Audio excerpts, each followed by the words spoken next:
In the news this week, MPs are set to debate restricting abortions for Down syndrome.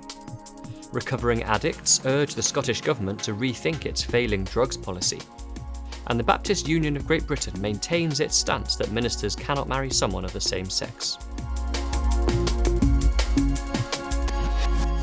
Hello. Abortions for unborn children with Down syndrome could be banned after 24 weeks in England and Wales.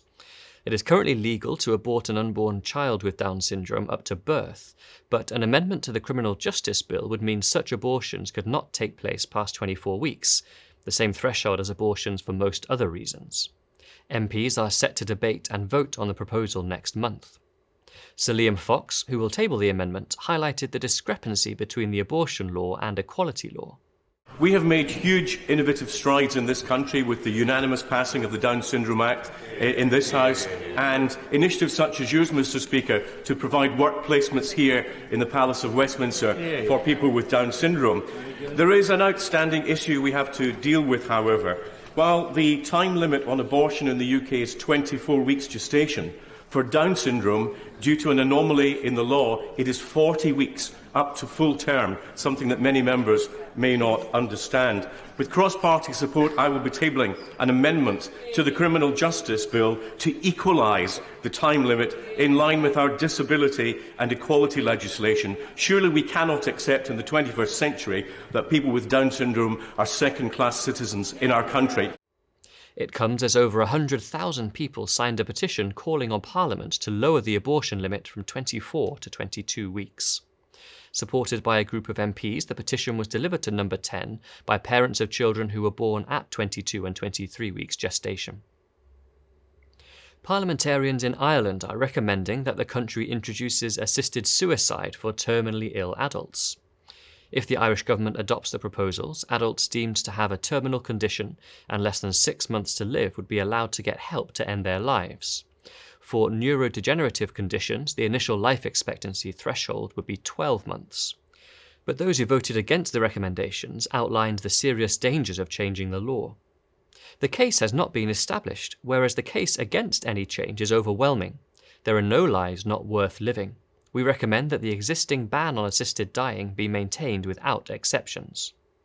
Writing on X, Senator Ronan Mullin said, "We are not islands, but a tangled web of interconnected and vulnerable lives, all of which are worth living. Legislation for assisted dying would endanger the lives and happiness of many people." Recovering drug addicts have urged the Scottish Government to rethink its failing policy on tackling drug addiction.